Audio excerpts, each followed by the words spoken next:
அனைவருக்குமே மீண்டும் ஒரு தடவை வணக்கம் பிள்ளைகள். இப்ப நாங்கள் என்ன செய்ய போறோம்னு சொல்லி கேட்டா, எங்களுடைய தேசப்படம் குறித்தல் முதலாவது வகுப்புல முதலாவது செய்ய போற விஷயம், எப்படி ஒரு தேசப்படத்தை குறிக்க வேண்டும். எங்களுக்கு வழமையா அவங்கள எல்லாருக்குமே தெரியும் பிள்ளைகள். சின்ன வகுப்புல இருந்து 6ஆம் வகுப்புல இருந்து A-level வரைக்கும் அதுல குறிப்பா புவியியல், வரலாறு இந்த 2 பாடங்கள்லயுமே படம் குறிக்கிறன்றது ஈஸியா நாங்க கஷ்டப்படாம படிச்சு கஷ்டப்படாம எடுக்கக்கூடிய 10 மார்க்ஸ் பகுதி இல்லையா? கஷ்டப்பட்டு படிக்க தேவையில்லை. இலகுவா நாங்கள் மார்க்ஸஸே எடுத்துக்கொள்ளக்கூடிய ஒரு பகுதி உண்டு. ஜஸ்ட் ஒப்சர்வேஷன் கிளாஸஸ்ல முழுசா இருந்து பார்க்கறதன் மூலமா எங்களுக்கு ஒரு 10 மார்க்ஸ் கிடைக்கும். இது கொஞ்சம் அட்வான்ஸான விஷயம் தான். பட் தேவையானதை ஹைலைட் பண்ணி கொண்டு போறேன். இதுல தேஷ்வின் இதுல கீறாதீங்க ஐயா. அப்ப கவனிப்போம். முதலாவது விஷயம் என்ன சொல்லி கேட்டா, உலகப்படம் குறிக்கைகள்ல நாங்கள் என்னென்ன விஷயத்தை அவதானம் செலுத்த வேணும்ன்றது. ஒன்று பிள்ளைகள் வழியா அவதானிச்சு கொள்ளுங்க. அகல நெடுங்கோடுகள், கண்டங்கள், சமுத்திரங்கள், கடல் போன்ற விடயங்களை முதலாவது நாங்கள் அறிஞ்சு வச்சிருந்தோம் என்று சொன்னாலே, நாங்கள் உலகப்படத்துல எல்லா இடங்களையும் இலகுவா அடையாளப்படுத்தி கொள்ளலாம். அப்ப நாங்க தெரிஞ்சு கொள்ள வேண்டியது எங்களுக்கு அகலக்கோடு, நெடுங்கோடு, கண்டம், சமுத்திரம், கடல், அதே மாதிரி தீவுகள் இப்படியானதை தெரிஞ்சு வச்சிருந்தா ஓரளவுக்கு மிச்ச விஷயங்கள் நாங்கள் கண்டுபிடிக்கலாம். ஃபார் எக்ஸாம்பிள் ஒரு மும்பை நகரத்தை பத்தி கேட்கிறாங்கன்னு சொல்லி கேட்டா, நாங்கள் எந்த கண்டத்துல இருக்கு? ஆசியாவில் இருக்கு. எந்த ரீஜன்ல இருக்கு? தெற்காசியாவில் இருக்குது. எந்த நாட்டுல இருக்கு? இந்தியாவில் இருக்குது. எந்த பக்கத்துல இருக்கு? மேற்கு பக்கத்துல இருக்கு. கிட்டத்தட்ட அரபிக் கடலோட இருக்குன்னு சொல்லி நாங்கள் ஒவ்வொன்றையும் என்ன செய்யலாம்? இந்த விடயங்களை அடிப்படையாக கொண்டு ஞாபகப்படுத்திக் கொள்ளலாம். அதே மாதிரி பொருத்தமான நிற பயன்பாடுகள் நாங்கள் என்னென்ன கலரை என்னென்ன விஷயத்துக்கு பயன்படுத்தணும்னு தெரிஞ்சிருக்கணும். இது கொஞ்சம் A-level ஸ்டூடெண்ட்ஸ் அவதானிக்க வேண்டிய பகுதி. நாங்கள் மஞ்சள் நிறத்தை பாலைவனத்துக்கு பயன்படுத்துவோம். தீவுகளுக்கு பச்சை நிறத்தை பயன்படுத்துவோம். அதே மாதிரி மலைகளுக்கு பிரவுன் கலரை யூஸ் பண்ணுவோம். ஸோ இப்படி நிற பயன்பாடுகளை தெரிஞ்சு வச்சுக்க வேணும். இந்த பகுதி விளங்குதா நான் சொல்றது? ஓம் சார். அடுத்தது பாத்தீங்கன்னு சொன்னா பிள்ளைகள், படத்துல தலைப்பு மற்றும் கேட்கப்படும் விடயங்களை தெளிவா நான் விளங்கிக் கொள்ளணும். முதல்ல என்னத்தை கேட்கிறாங்கன்னு சொல்லி. இப்ப சில படங்கள் சின்னாக்கள் எடுத்துக்கொள்ளும். 7ஆம் வகுப்பு, 8ஆம் வகுப்பு, 9ஆம் ஆண்டு காலகட்டத்துல உங்களுக்கு கேள்வி வைப்பாங்க. தரப்பட்டுள்ள படத்தில் அதாவது 3 இடங்கள் தரப்பட்டிருக்கும். அதுல சரியானது உதாரணமா மும்பை நகரத்தை சரியாக காட்டும் விடை யாது? ABC என்று 3 இடத்தை தந்திருப்பாங்க. அது சரியா மும்பை எதுன்றதை நீங்க பிரேக்கெட்டுக்கு எழுத வேண்டியது.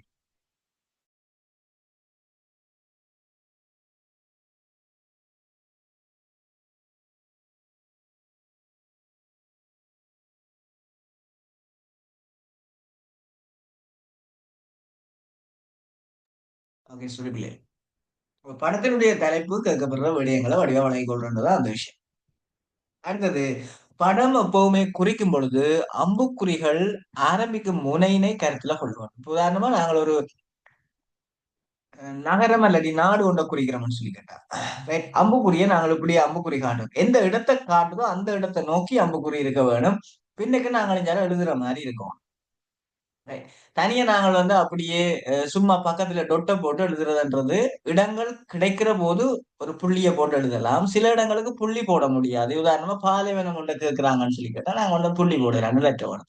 சின்னாக்களுக்கு குறிச்சபடியே இருக்கும். நீங்கள் அம்புக்குறியை போட்டு எழுத வேண்டி வரும். அல்லது நாங்கள் என்ன செய்ய வேண்டியிருக்கோம்னு சொல்லி கேட்டா பக்கத்துல எழுதுற மாதிரி இடம் விட்டுருப்பாங்க, அதுல எழுத வேண்டி இருக்கு. சோ இது அதுல இருக்கிற அடுத்த விஷயம். அதே நகரங்களை நாங்கள் குறிச்சு காட்டிக்கல கருப்பு அல்லது சிவப்பு நிறங்களை நாங்கள் பயன்படுத்தணும். புள்ளிகளை குறிச்சு காட்டணும். நாங்கள் ஒவ்வொன்றும் இதே ஸ்ட்ரக்சர்ல நாங்கள் குறிப்போம். முதலாவது கிளாஸ் இருந்தபடியே அது சம்பந்தமான அறிவுறுத்தல்களை சொல்ல வேண்டி இருக்கு.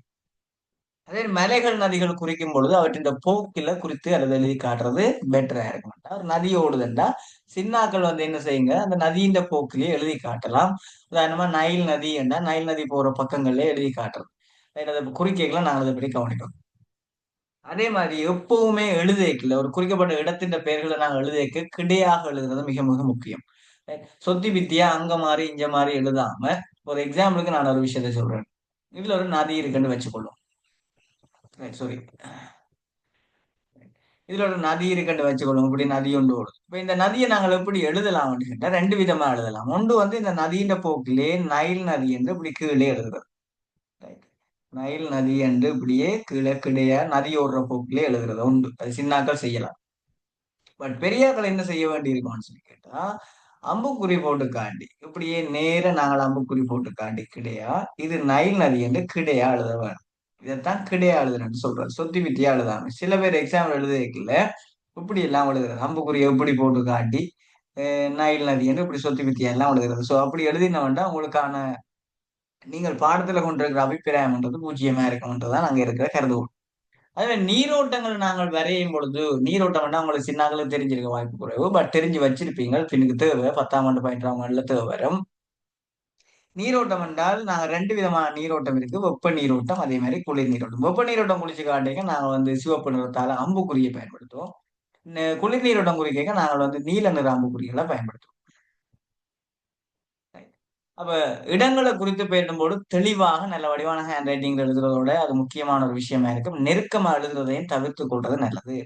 ரைட். அப்ப கபில நிறம் மலைத்தொடர்கள், மேட்டு நிலங்கள் பயன்படுத்துவோம். சிவப்பு நிறம் குடித்தொகை கூடிய அடர்த்தி கூடிய பகுதிகளை குறிச்சு காட்டுறதுக்கு பயன்படுத்துவோம்.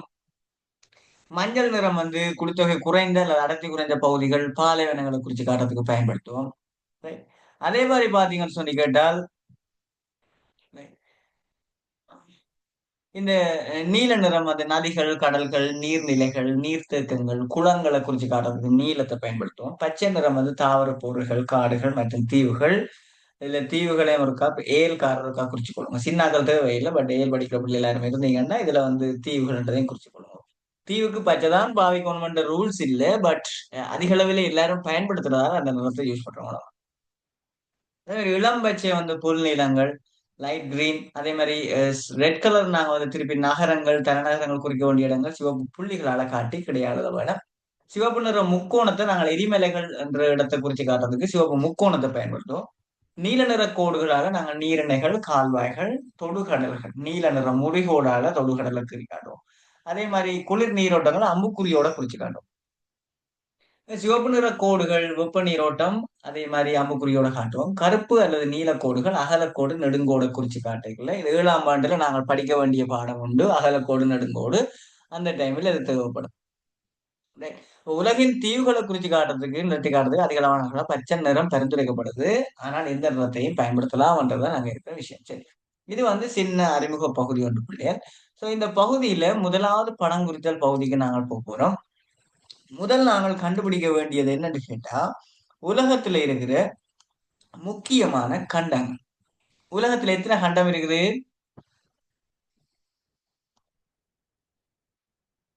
உலகத்துல எத்தனை கண்டங்கள் இருக்குது?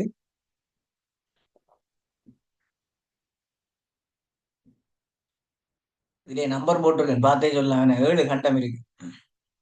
நான் கதைக்கிறது விளங்குது தானே பிள்ளைய?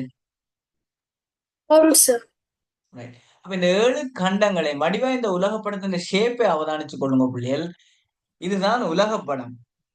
சில பிள்ளைகளுக்கு இலங்கப்படம் எதுன்னு தெரியாது, உலகப்படமும் எதுன்னு தெரியாது வடிவா. சோ அதனால உலகப்படம்ன்றதை வடிவா இதை கவனிச்சு கொள்ளுங்க.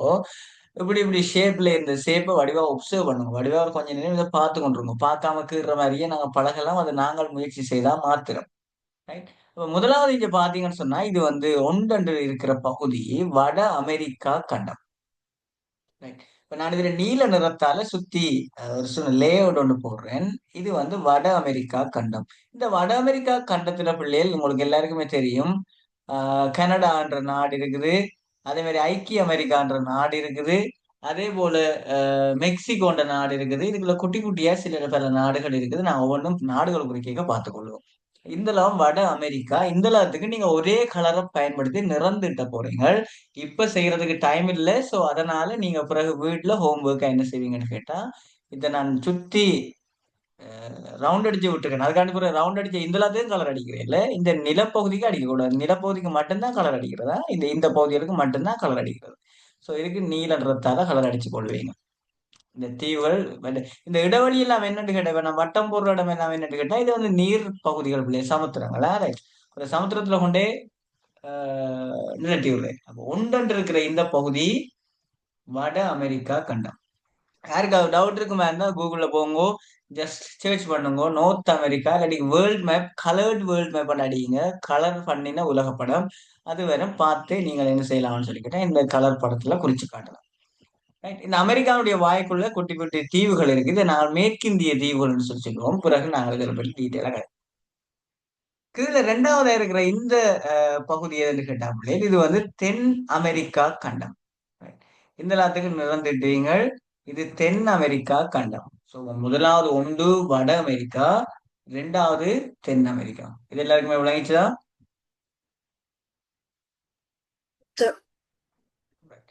மூன்றாவது வாங்க பிள்ளைகள், இதுல ஐரோப்பான்ற கண்டம் இருக்குது. இந்த கண்டமும் ஆசியாவும் ஒரே நிலத்திணிவா உண்டாயிருக்கு. ரைட். ஐரோப்பாவும் ஆசியாவும் ஒரே நிலத்திணிவா உண்டாயிருக்கு. இதனால நான் இதை யுரேசியான்னு சொல்லுவோம். யூரோ ஏசியா, அதனால யுரேசியா. சோ இப்ப இதுல இருக்கிற நிலப்பகுதிகள் அந்த எல்லாத்துக்கும் கலர் தீட்டுவீங்கள். இப்ப நான் உங்களுக்கு இந்த படத்துல பிரிச்சே விட்டுருக்கிறதால ஈஸியா வேற கலரை பயன்படுத்தலாம். உதாரணமா இதுக்கு நீலத்தை யூஸ் பண்ணுங்க, இதுக்கு பச்சையை யூஸ் பண்ணுங்க, இதுக்கு சிவப்பு யூஸ் பண்ணுங்க. ஒவ்வொரு கண்டத்துக்கும் ஒரு கலர் அடிக்கணும். பென்சில் கலரால சாஃப்டா கலர் அடிக்கணும். போட்டு இந்த ஷோ கலர் ஆளை வச்சு கிண்டுற மாதிரி கிண்டக்கூடாது. இந்த கொப்பி இல்லாட்டி இந்த புத்தகம் உங்களுடைய பயிற்சிக்கானது, திருப்பி சொல்லிக்கிறேன். சரிதானே? ஐரோப்பா கண்டம் மூன்று குறிச்சிட்டோம். இதுல இருக்கிற இந்த கடல் நாலாவது ஒரு கண்டம் குறிக்க போறோம். இது என்ன கண்டம்னு கேட்டா ஆப்பிரிக்கா கண்டம். இதை சொல்லி போட்டு விஷயத்துக்கு வர. இது ஆப்பிரிக்கா கண்டம். இந்த எல்லாத்தையும் கலர் அடிப்பீங்க. இதுல இருக்க நிலப்பகுதி ஆப்பிரிக்கா கண்டம். சரிதானே? அதுக்கு பிறகு வந்தவன் சொல்லி கேட்டா அஞ்சாவது ஒரு கண்டம் இருக்குது. இந்த அஞ்சாவது கண்டத்துக்கு என்ன பேருன்னு கேட்டா இது நாங்கள் ஆசியா கண்டம். இங்கதான் நாங்கள் இருக்கிறோம். சோ இது ஆசியா கண்டம். ஃபுல்லா நிலத்திட்டுவீங்கள். இது இந்த பாதி உள்ளடங்கல். சரிதானே? ஒரு வன்மை தான் உள்ளே வர.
ஓகே பிள்ளைகள், மன்னிச்சு கொள்ளுங்க, ஒரு சின்ன கோல் ஒன்று வந்தா போல. ரைட். அப்ப இது ஆசியா கண்டம்னு சொன்னாங்க. அஞ்சாவதா இருக்கிற இந்த பகுதி. இப்ப ஆசியா கண்டம் குறிக்க கொஞ்சம் கவனிக்க வேணும். இதுக்கு நிறைய தீவுகள் இருக்கு இந்தியா பக்கத்துல.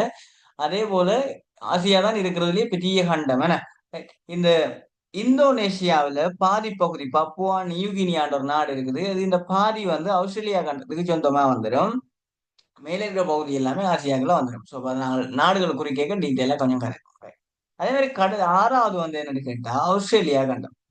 இந்த அளவும் ஆஸ்திரேலியா கண்டம் பிள்ளைகள் இந்த எல்லாத்தையும் அப்படியே குறிச்சு கொண்டு. அதுக்கு பிறகு ஏழாவது மனிதர்களே வாழாத ஒரு கண்டம் இருக்குது. இந்த கண்டத்தை நாங்க சொல்றது அந்த ஆர்டிகான்ற கண்டம். இதுக்கு ஒரு வேற கலரை யூஸ் பண்ணி கொள்வீங்க. ஸோ இப்ப 7 கண்டங்கள் இருக்குது. 7 கண்டமும் சொல்லியிருக்கிறேன். திருப்பி யாராவது எனக்கு இந்த பகுதியை ரிப்பீட் பண்ணுவீங்களா? என்ன கண்டங்கள் சொன்னாங்க? முதலாவது என்ன சொன்னான்? வட அமெரிக்கா. எஸ். முதலாவது வட அமெரிக்கா. ஓகே. ரெண்டாவது என்ன சொன்னான்? தென் அமெரிக்கா. Right.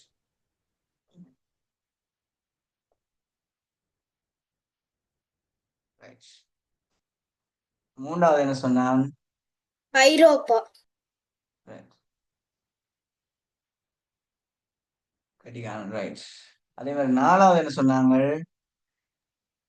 ஆப்பிரிக்கா. இதை அப்படியே நீங்க எழுதி கொள்ளுங்க கீழே. அடுத்தது அஞ்சாவது என்ன சொன்னாங்க? ஆசியா. Asia, right. ஆறாவது என்ன சொன்னாங்க? ஆஸ்திரேலியா. ரைட், ஆஸ்திரேலியா கண்டம், ரைட். அதே மாதிரி ஏழாவது என்ன சொன்னாங்க? அண்டார்டிகா.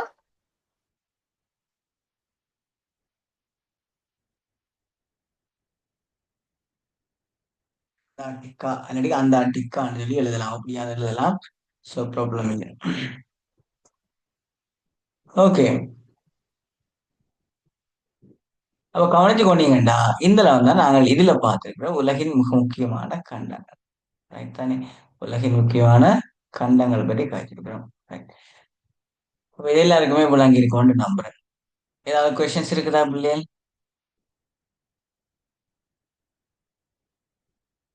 இந்த பகுதியில கண்டங்கள் சமுத்திரத்துல ஏதாவது கேள்வி இருக்கா? சரி, கண்டங்கள்ல ஏதாவது கேள்வி இருக்கா? டவுட் இருக்கா?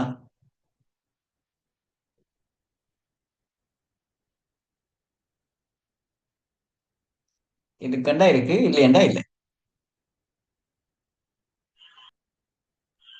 இல்ல சார். ரைட்.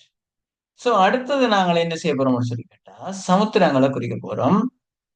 சமுத்திரங்களுக்கு நாங்கள் என்ன செய்ய போறோம்னா, இதுல நான் உங்களுக்கு இடம் விடையில, பட் அதுக்குள்ளதான் எழுத போறோம். என்ன பெரிய இடங்களா இருக்குன்றதால அதுக்குள்ள எழுத போறோம். முதலாவது வடிவா கவனிச்சு கொள்ள போறீங்க. இதுல நான் ஏபிசிடி போடுறேன், சரிதானே? இது வந்து ஏ என்ற ஒரு இடத்துல போறேன், இந்த இடத்துல ஏ என்று போடுறேன், இங்காலே வந்து ஏ போடுறேன். Right. அதே மாதிரி இதுல வந்து பி என்று போடுறேன், இதுல வந்து சி என்று போடுறேன். இங்கால வந்து மேல டி, அடுத்தது கீழே இ. ரைட். ஏ வந்து என்ன சமுத்திரம் என்று கேட்டா பிள்ளைகள், இது வந்து பசிபிக் சமுத்திரம் என்று சொல்லுவோம். உலகின் மிகப்பெரிய சமுத்திரம் எதுன்னு கேட்டா இந்த பசிபிக் சமுத்திரம். அதாவது வட அமெரிக்காவுக்கும் தென் அமெரிக்காவுக்கும் மேற்கு பக்கத்துல, அதே மாதிரி ஆசியாவுக்கும் ஆஸ்திரேலியாவுக்கும் கிழக்கு பக்கத்துலயும் இந்த பசிபிக் சமுத்திரம் இருக்கு. பூமியை நாங்கள் விண்வெளியில நின்று பார்க்கக்குள்ள நீல நிறத்துல தோற்றம் அளிக்கும். அதுக்கு பிரதான காரணமே பூமியில அதிகளவான பகுதி நீரா நிறைஞ்சிருக்கிறது தான். அதுல குறிப்பா இந்த பசிபிக் சமுத்திரம் வந்து பூமியில பாதி பகுதியை உள்ளடக்கிற மாதிரி ஒரு பெரிய பகுதியா இருக்கு. இது வந்து மிக முக்கியமான விஷயம். நான் இந்த ஜூம் ரெக்கார்டிங் முடிச்ச அப்புறம் நான் உங்களுக்கு வீடியோ ஒன்றுல காட்டுறேன். Right. அதே மாதிரி பாத்தீங்கன்னா பி பகுதி வந்து என்ன கேட்டா, பி அத்திலாந்திக் சமுத்திரம். இதுக்குள்ள எழுதி கொள்வீங்க, புள்ளி ஒன்று போட்டு எழுதி கொள்வீங்க, அதுக்குள்ள எழுதினாலும் சரிதான், அத்திலாந்திக் சமுத்திரம். Right. அதே மாதிரி சி வந்து இந்தியாவுக்கு கீழே இந்து சமுத்திரம்னு சொல்லுவோம். அப்ப ஆப்பிரிக்காவுக்கும் ஆசியாவுக்கும் ஆஸ்திரேலியாவுக்கும் இடையில இருக்கிற சமுத்திரம் வந்து இந்து சமுத்திரம். இலங்கை உங்களுக்கு தெரியும் இந்து சமுத்திரத்தின் முத்து என்று சொல்லுவாங்க என்ன. So, அப்ப இதை வச்சுக்கொண்டே நாங்க ஞாபகப்படுத்தலாம், இப்ப இந்து சமுத்திரம். Right. அதே மாதிரி மேலே டிக்கு வாங்கோ, இது ஆர்டிக் சமுத்திரம், கீழே ஈ வாங்கோ அந்த ஆர்டிக் சமுத்திரம். நாங்கள் சைவ நெறி சமய பாடங்கள்ல படிச்சிருப்போம் ஆதியும் அந்தவும் சொல்லி, ஓமா இல்லையா, ஞாபகம் இருக்கா?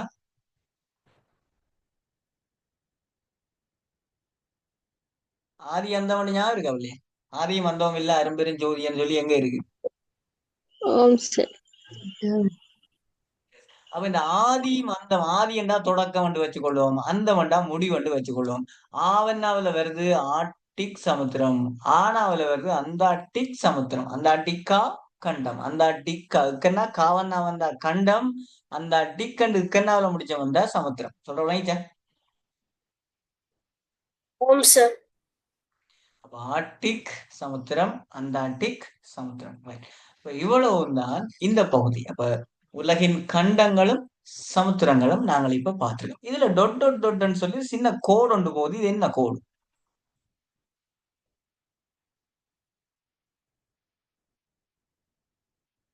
என்ன கோடு கீழே போகுது? அகலக்கோடு. மத்திய கோடு. Very good. அகலக்கோட்டுல மிக முக்கியமான மத்திய கோடு இருக்கு. அகலக்கோட்டுல மிக முக்கியமானதா இருக்கிற மத்திய கோட்டுல இதுதான் கீறி இருக்கிறோம், சரிதானே?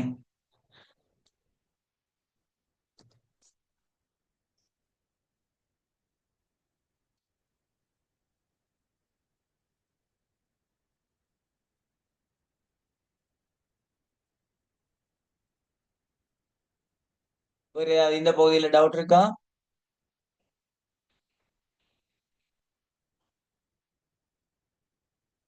இல்ல சார். இப்ப நான் உங்களுக்கு என்ன செய்ய போறேன்னு சொல்லி கேட்டா பிள்ளைகள், இந்த கண்டங்கள் சமுத்திரத்தின் கலர் படம் ஒன்று காட்ட போறேன். ரைட்? இந்த கலர் படத்தை நீங்க வந்து என்ன செய்ய போறீங்கன்னா பார்க்க போறீங்க. அதை நீங்க விரும்பினா ஸ்கிரீன்ஷாட் எடுத்துக்கொள்ளலாம். ரைட்? உங்களுக்கு தேவை வரும் என்றதுக்கான இந்த கலர் படத்தை ஒரு ஷேர் பண்ணி கொள்றேன். ஆஹ்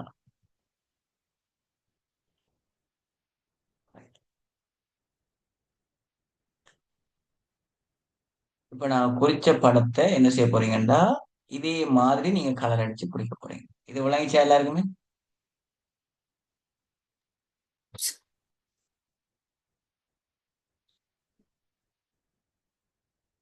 எஸ். இது வந்து ஒரு ஒரு பிஎன்ஜி சரி என்ன ஜிப் ஃபைல் ஒன்று தான். அதாவது ஒவ்வொரு கலருக்கும் ஒன்று ஒன்றா தனியே தனியே காட்டுறாங்க குறிச்சு குறிச்சு. ஸோ இப்போ இந்த இது வந்து இதே போல நீங்க கூகுளில் போய் தேடுனீங்கன்னு சொன்னா உங்களுக்கான அந்த படங்கள் வந்து அமையும். ரைட்? அடுத்தது அப்ப மத்திய கோடு இதை தந்திருக்கிறாங்க டேஷ் டேஷ் பண்ணி. மத்திய கோடுண்டா என்ன?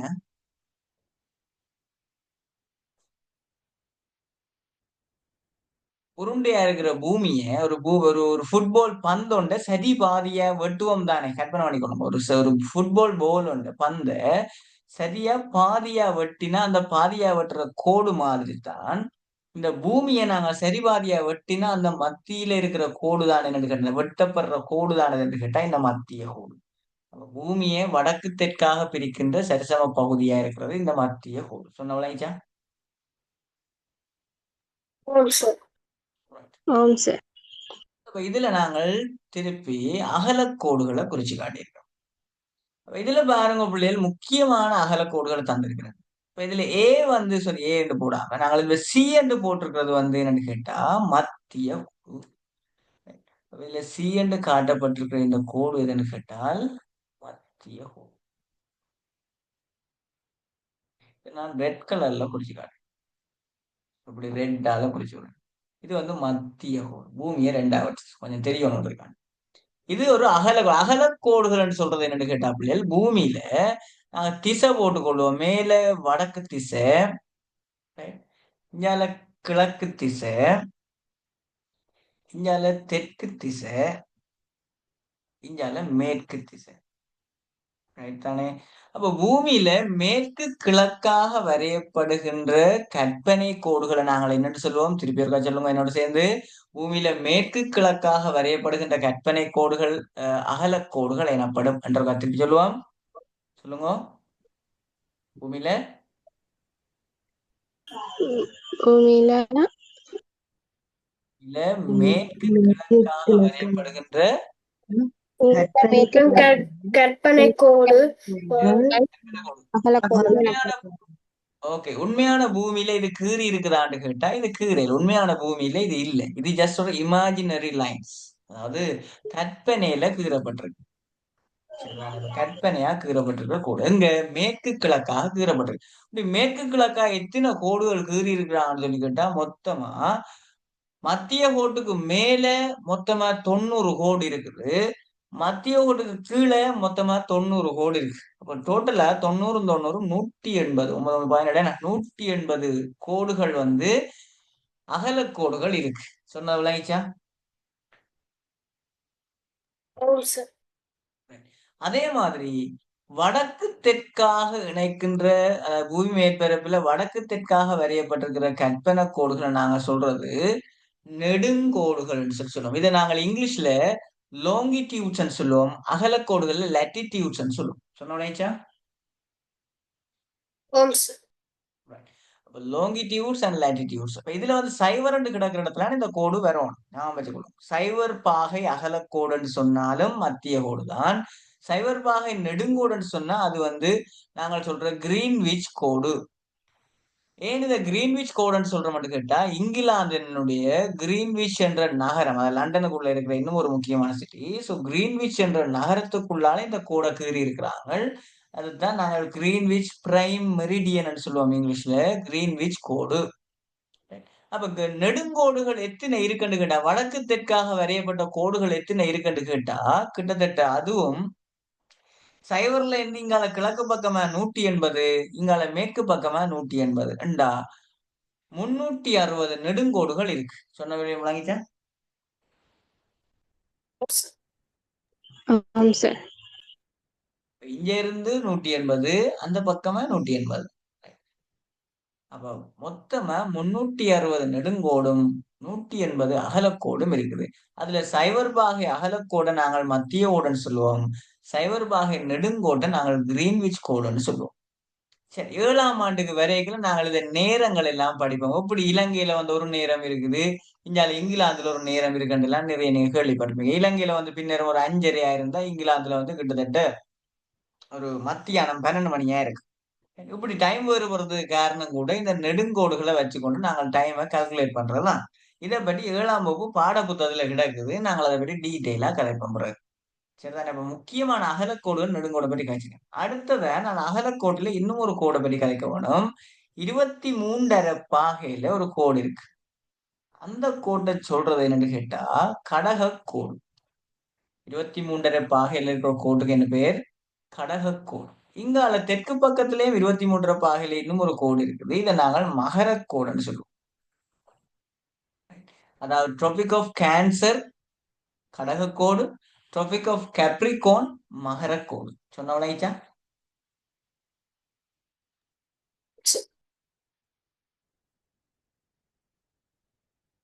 இதெல்லாம் விளங்கிச்சா? விளங்கிச்சு சார். ஓகே. அதே போல பிள்ளைகள் 66 அரைப்பாகையில இன்னும் ஒரு கோடு கிடக்கு. அதை நாங்கள் ஆர்டிக் சர்க்கிள்னு சொல்லுவோம். இது 66 அரைப்பாகை. அதே மாதிரி இங்கால 66 பாகையில 66.5 ரைட். அது நாங்கள் இன்னும் ஒரு கோடு அண்டார்டிக் சர்க்கிள்னு சொல்லுவோம். அதே போல மேல நோர்த் போல்னு சொல்லி ஒன்று இருக்குது, இங்கால சவுத் போல்னு சொல்லி. இவ்வளவு முக்கியமான அகலக்கோடுகள். அப்ப பூமியில இருக்கிற முக்கியமான அகலக்கோடுகள் சொல்லி இருக்கிறேன். ஒன்று மத்திய கோடு, இரண்டாவது கடகக்கோடு, மூன்றாவது மகரக்கோடு.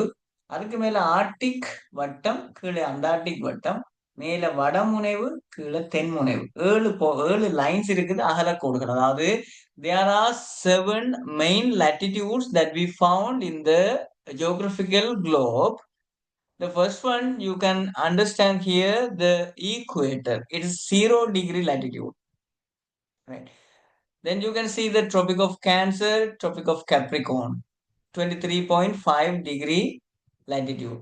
Then 66.5, right? Then 66.6, sorry, 5 latitude is Arctic Circle, and 66.5 degrees south latitude is Antarctic Circle. Then North Pole and South Pole. So English medium காரக்காண்டியும் அதை சொல்லியிருக்கேன். So these are the main latitudes. இதெல்லாம் தான் முக்கியமான அகலக்கோடுகள். சொன்ன விளங்கிச்சா எல்லாருக்குமே? ஆம் sir. விளங்கிச்சு. Right. Then there are two main longitudes we identify here. First one is Greenwich Prime Meridian, which is 0 degree longitude. And also here you can see 180. இதை நாங்கள் வளைச்சு தான் கீற வேண்டியிருக்கும். Wait. So here is one more longitude. This one is called International Date Line. This line is not a straight line. This is with curves. ஏன்னா இது வந்து ஒரு நேரான கோடா இல்லாம நிறைய வளைஞ்ச பகுதிகளை கொண்டிருக்கும். காரணம் நேர வலயங்களா பிரிக்கிறதால. ஸோ இப்போ 180 பாகை நெடுங்கோடு பிள்ளைகள் ஒரு நேரான கோடு இல்லை, இது ஒரு வளைஞ்ச கோடா இருக்கும். சொன்ன விளைச்சா எல்லாருக்குமே? சார்.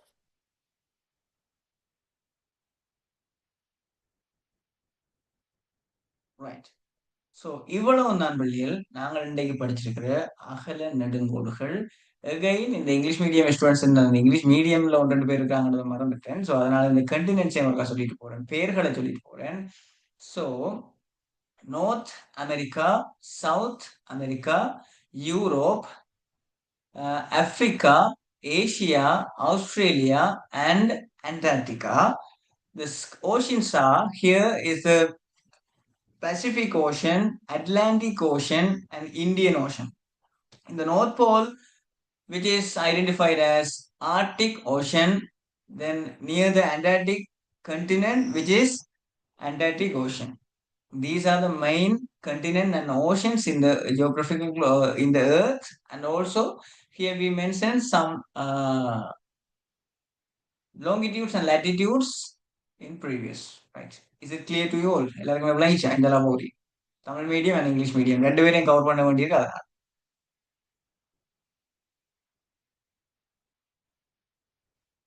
எல்லாருக்குமே கிளியரா பிள்ளை? Home, sir. அதே போல இங்கால அடுத்தது நாங்கள் மூன்றாவதா பார்க்க போற மிக பிரதானமான தலையங்கம் என்னன்னு கேட்டா உலகின் பிரதான கவசத்தகடுகள். ஸோ இப்போ கவசத்தகடுகளுக்கு போறதுக்கு முதல் ரைட் நான் இன்றைக்கு முதலாவது வகுப்பா இருந்ததாலையும் அதே போல முக்கியமா இப்ப நான் வகுப்பிலேயே கலர் அடிச்சு எல்லாம் செய்யறது தான் என்னுடைய கிளாஸ் ஸ்டைல். பட் ஒரு பிள்ளைகளும் சின்ன பிள்ளைகளாம் இருக்கிறதாலையும் இதுக்கான வீடியோஸை நான் இன்றைக்கு அப்லோட் பண்ணுவேன் யூடியூப் சேனல்ல. நீங்க கூகுள்ல யூடியூப்ல போயிட்டு பிள்ளைகள் மிஸ்டர் துஷான் செல்வான்னு சொல்லி என்னுடைய பேர் அடிங்க. அதுல யூடியூப் சேனல் வரும் என் லோகோவோட அதை சப்ஸ்கிரைப் பண்ணி கொண்டீங்கன்னா அதுல வீடியோ போடைக்கும் உங்களுக்கு கிடைக்கும். அதே போல இந்த ரிவிஷனா திருப்பி பார்க்கலாம் இன்னைக்கு படிச்ச பகுதியை. இந்த எல்லாத்துக்குமான ஒர்க்கை தயவு செய்து செய்துட்டு எனக்கு வாட்ஸ்அப்ல பர்சனலா எனக்கு போட்டோ எடுத்து அனுப்பி கொள்ளுங்க எல்லாருமே. இதுக்கான நிறம் தீட்டி கோடுக்கு பேரெல்லாம் எழுதி கடக கோடு மகர கோடு இதுக்கெல்லாம் பேர் எழுதி கொள்ளுங்க அம்புக்குறிகளை போட்டு. அதே மாதிரி கண்டங்களுக்கு வடிவா கலர் அடியுங்க. சமுத்திரத்துக்கு அடிக்க தேவையில்லை. 7 மணி நேரம் நீங்க லைட் ப்ளூல நீங்க சமுத்திரங்கள் சுத்தி அடிக்கலாம் பிரச்சனை இல்லை. பட் நீங்க எவ்வளவு விருப்பத்தோட படிக்கிறீங்கன்றதை பொறுத்து தான் அது இருக்கு. அதே மாதிரி இந்த கண்டின் அதாவது நாங்கள் கவசத்தகடுகளை பற்றி கதைக்க வேண்டியிருக்கு அடுத்த கிளாஸ். இன்றைக்கு நான் இதை பற்றி சொல்லித்தர மாட்டேன்.